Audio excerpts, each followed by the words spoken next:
Yorana, les auditeurs de Hiti FM, j'espère que vous allez bien. Ce matin dans Tahiti Vibes, on reçoit Terihiti Voirin qui vient nous parler de sa nouvelle chanson. Yeah, maruru pour l'invitation. Donc oui, je m'appelle Terihiti Voirin. Je suis de la commune de Pire. Et mon activité principale en ce moment, c'est que je suis artiste-compositeur. Petite particularité, je vis depuis 10 ans au Mexique.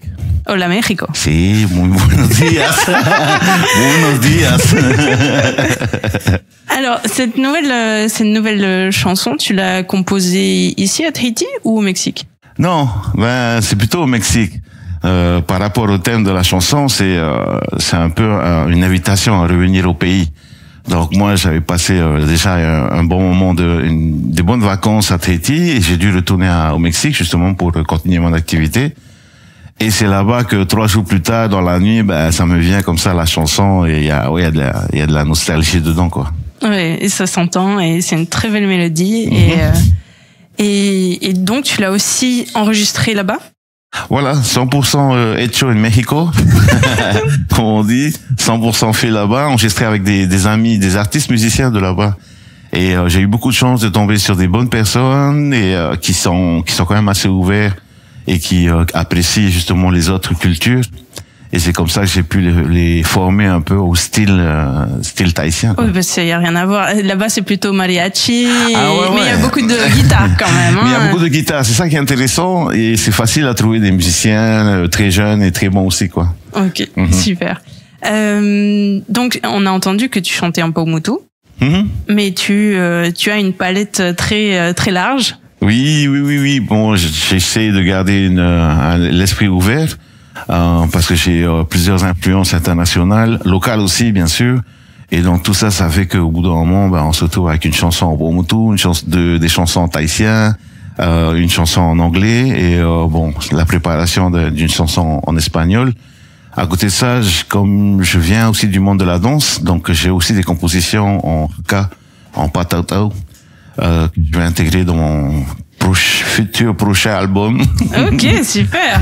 Et est-ce que tu as une date prévue déjà pour le futur album ou c'est encore en préparation? C'est encore en préparation, mais je pense le sortir à la fin de l'année, de cette année, ce qui va être pas mal. Bon, justement, j'ai lancé plusieurs fonds d'aide pour enregistrer les studios, pour payer les musiciens, pour tous ces trucs-là qui vont amener à avoir un enregistrement de bonne qualité, enregistré en studio avec des amis mexicains. Oui, c'est important la qualité. Voilà. Une autre question. Donc, toi, t'es basé au Mexique. Qu'est-ce qui t'a fait partir là-bas au début de cette aventure-là? Au tout début, je menais la troupe de danse de Tamarki Puerani et on nous a invités à aller passer un séjour là-bas et donner des représentations au Mexique. Donc ça, c'était en 2003. Mais depuis, j'ai pas perdu le contact avec les gens du Mexique.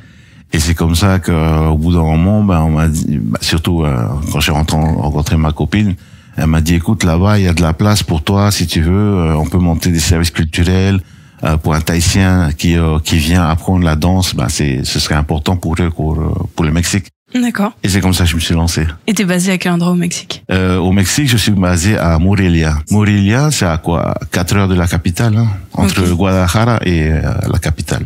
Ok, parce que j'ai entendu parler qu'il y avait quand même beaucoup de Polynésiens qui allaient au Mexique. Est-ce que t'as des liens avec eux? Est-ce qu'il y a des mini-heiva en Mexico ou comment ça se passe? Des mini-heiva, il y en a plein, hein, des compétitions au Mexique, que ce soit au Mexique ou en Californie, il y en a plein, ouais. Donc je suis en contact avec toute cette communauté-là qui me connaît maintenant et c'est pas mal, c'est super, on se voit, des fois c'est pour des compétitions, des fois c'est pour ce qu'on organise, ce qu'on aime bien organiser aussi, c'est par exemple une chanson que j'ai écrite, et j'appelle tous les copains, les amis musiciens, les amis danseurs, danseuses et puis on monte le projet ensemble. Tout ça pour que eux aussi ils apprennent du style de Tahiti, quoi, c'est ça. Oui, et puis qu'ils voient que cette culture est vivante et qu'elle est pas figée dans le passé. Et elle ne fait qu'évoluer. Voilà. Avec des vrais gens vivants, là. C'est ça. Donc, ils en profitent pour vraiment s'approcher et apprendre de tout ça, de la culture de Tahiti avec moi. Est-ce que tu aurais des conseils pour des Polynésiens qui voudraient s'expatrier au Mexique? Comment ça s'est passé pour toi? Est-ce que ça a été assez facile ou t'as trouvé quand même le changement un peu trop dépaysant au début? Le paysage, moi j'étais déjà habitué parce que je faisais souvent des allers-retours, soit de 3 semaines, 1 mois. Ensuite je repartais à Tahiti pour travailler. J'avais un travail en agence de voyage et donc j'ai laissé ce travail en agence de voyage, me concentrer que sur ça. Mais ouais, il y a de plus en plus de Tahitiens qui viennent, mais c'est toujours pareil, c'est pour 3 semaines, 1 mois. Et le fait d'être là-bas tout le temps, ben c'est sûr, il faut parler espagnol. Oui. Bah, c'est déjà le premier truc. La base, c'est mieux. C'est pour communiquer avec les autres, ben faut parler espagnol et puis faut voir un peu qu'est-ce qu'ils ont envie, qu'est-ce qu'ils ont besoin comme renseignement, comme information. Et ça, il faut le capter tout de suite pour pouvoir répondre à leurs attentes. Et toi, donc, comme tu étais déjà agent de voyage, c'était plus facile. Voilà. Tu savais, j'imagine, déjà parler un peu espagnol. Ouais, et puis ma femme, elle parle très bien français maintenant. Et donc vous pouvez vous entraider. On s'entraide un peu. Ouais, si c'est plus facile. Ouais. Si tu veux, au niveau de l'intégration, c'est plus facile. J'imagine, c'est super. Et comment c'est la vie là-bas pour un Polynésien? Moi, je suis en short, ça va toute l'année. Comme ça, ici, donc. Et ça a pas de prix, quoi. Oui, t'es pas allé au Danemark ou en Suède, quoi. Non, ma sœur est partie au Canada et on a séjourné un peu en France aussi, mais non. Qu'à Mexique, c'est bon. Short, ça va toute l'année. Bon, j'enlève pas le tricot, mais presque, quoi, des fois, parce que si ça tape là-bas. Hein. Ouais, il y a du soleil.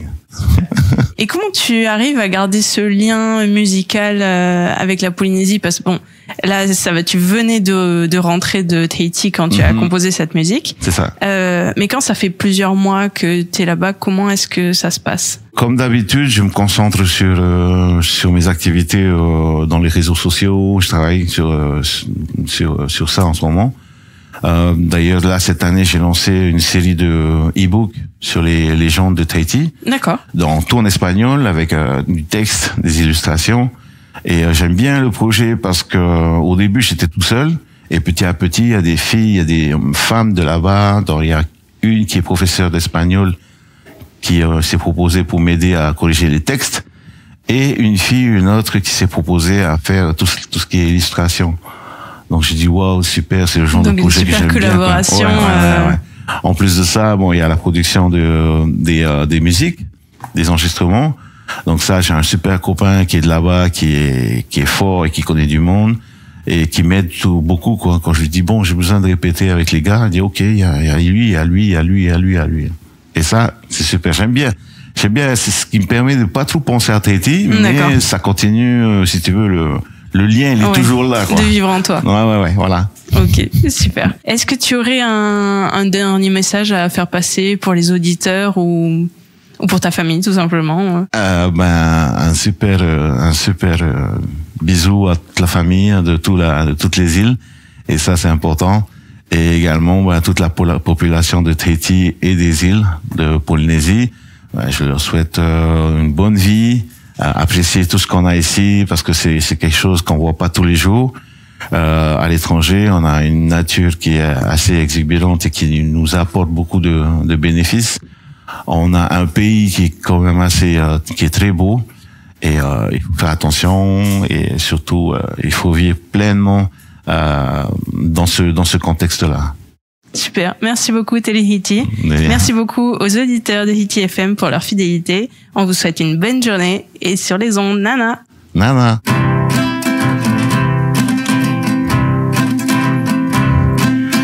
Pua i te tangi mai koe aku.